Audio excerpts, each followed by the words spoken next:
LAC पर चीन को अपनी हद में रखने की कोशिशें जारी हैं। चीन की बढ़ती हिमाकत के बीच एक बार फिर भारत और अमेरिकी सैनिक संयुक्त अभ्यास करने जा रहे हैं। एलएसी के पास ऊंचाई वाले ठिकानों पर सैन्य अभ्यास करेंगे ये सैनिक। 14 से 31 अक्टूबर तक चलने वाले संयुक्त युद्धाभ्यास की पूरी योजना बनाई जा चुकी है। ये सैन्य अभ्यास वास्तविक नियंत्रण रेखा यानी एलएसी से 100 किलोमीटर से भी कम दूरी पर उत्तराखंड के ओली में 2 सप्ताह तक चलेगा।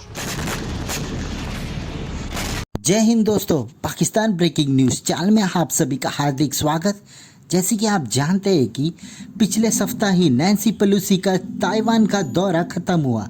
वहीं पर चाइना ने इसके पहले इतने बड़े बोले थे कि अगर नैन्सी पेलोसी ने ताइवान का दौरा किया तो वो नैन्सी पेलोसी का प्लेन हवा में ही उड़ा देंगे। पर नैन्सी पेलोसी ने ताइवान का दौरा किया और चाइना धरा का धरा रह गया, वो कुछ नहीं कर पाया। इसलिए अब चाइना ने भड़ास निकाली कि वो ताइवान के बॉर्डर्स के ऊपर मिलिट्री एक्सरसाइज कर रहा है। वहीं पर अमेरिका ने भी भारत के साथ मिलकर भारत के उत्तराखंड में, जो कि चाइना के बॉर्डर के साथ लगता है, वहाँ पर मिलिट्री एक्सरसाइज शुरू कर दी। ये सब देखकर चाइना आग बबूला हो गया और उन्होंने इसके ऊपर विरोध जताया कि भारत और अमेरिका जंग के लिए चाइना को उकसा रहे और उन्होंने ताइवान को धमकी दी कि ताइवान को इसके बहुत ही गंभीर नतीजे भुगतने पड़ेंगे। जहां पर अमेरिका ने समेत कह दिया कि अगर चाइना ने ताइवान के ऊपर अटैक किया तो अमेरिका उस जंग में कूदेगा, ताइवान को बचाएगा। तो क्या चाइना में इतनी हिम्मत है कि वो ताइवान और अमेरिका से अकेले लड़ सके? मुझे तो नहीं लगता। ऐसी ही वीडियो को अंतिम तक देखते रहिए, लाइक कीजिए, शेयर कीजिए और सब्सक्राइब कीजिए हमारे चैनल को और बेल आइकन दबाना ना भूलें। और आपकी जो भी राय है वो कमेंट बॉक्स में ज़रूर दीजिए। धन्यवाद।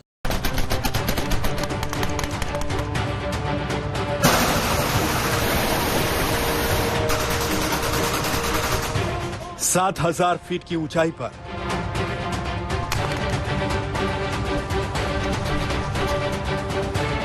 शून्य से 15 डिग्री कम तापमान के बीच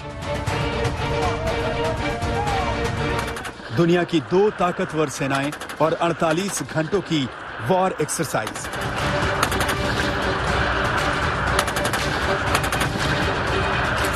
ये भारत और अमेरिका की सेनाओं के बीच 15 अक्टूबर से चल रही जॉइंट वॉर एक्सरसाइज के आखिरी दिन की हाइलाइट्स हैं।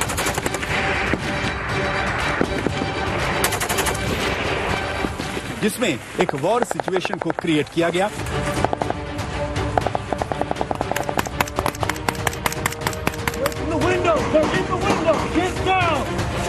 भारतीय और अमेरिकी सैनिकों को 25 अक्टूबर की रात में चिनूक हेलीकॉप्टरों के जरिए पहाड़ों पर भेजा गया।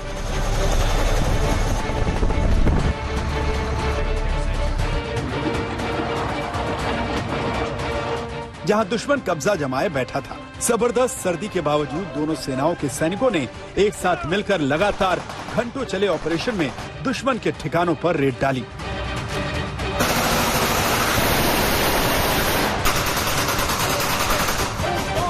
और पहाड़ पर मौजूद दुश्मन पर अचानक हमला करके उसे तबाह करने का अभ्यास किया।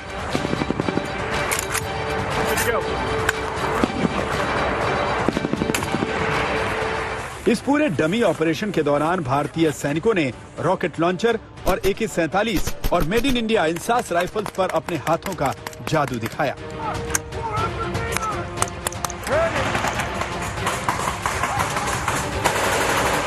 तो अमेरिकी सैनिकों ने M4 और M16 राइफलों से दुश्मन पर निशाने साधे। इस एक्सरसाइज के दौरान दोनों देशों के सैनिकों ने IED डिफ्यूज करने की प्रैक्टिस भी की और खून जमा देने वाली ठंड में जोश दिला देने वाले हुनर को भी कसौटी पर परखा।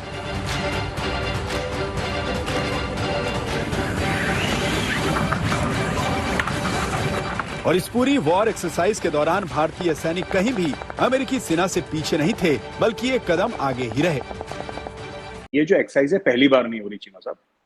ये मेरे रेजिमेंटल सेंटर, मैं कुमाऊं रेजिमेंट से मेरा ताल्लुक है, तो वहाँ पे उस एरिया में पहले रानीखेत में चौबटिया इलाके में पहले भी हो चुकी है। Americans have come there before, so this is not the first time it is taking place.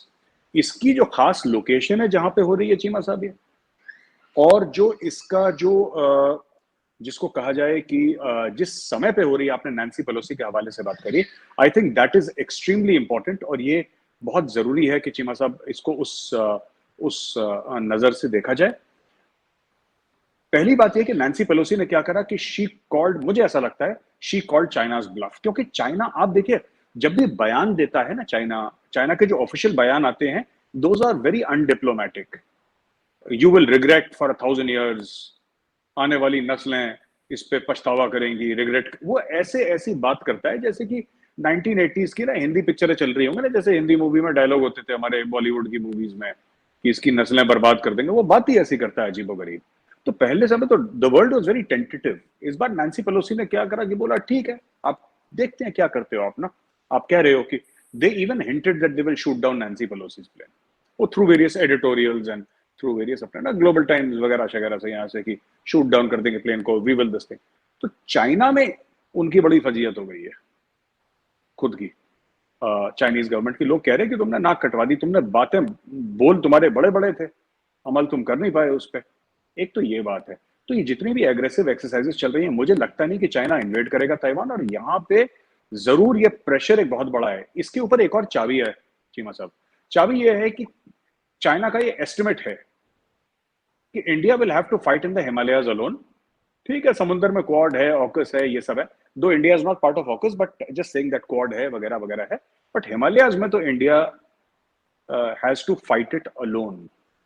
By having these exercises at this particular point in time near the line of actual control में सब सिक्किम है, अरुणाचल है, लद्दाख है, उत्तराखंड है, हिमाचल प्रदेश है, तो हमारे 5 states हैं, करीब 3,500-3,600 किलोमीटर के लगभग मोटा मोटी लाइन ऑफ एक्चुअल कंट्रोल जाती है चीमा साहब। तो उसके आसपास करना, ये चाइना को एक डायरेक्ट एक संकेत है, एक चाइना को मैसेज है कि not necessarily we have friends also and the world is getting together. China ने भी ना चीमा साहब अति कर दी। मैं आपको ना वही चीज है कि जब आप पहले भी, अगर मैं आपको पुश करूंगा ना 1-2 बार, तो आप 1-2 बार झेल लेंगे, तीसरी बार you will also get frustrated, you will also push back. ये इंसानी फितरत होती है।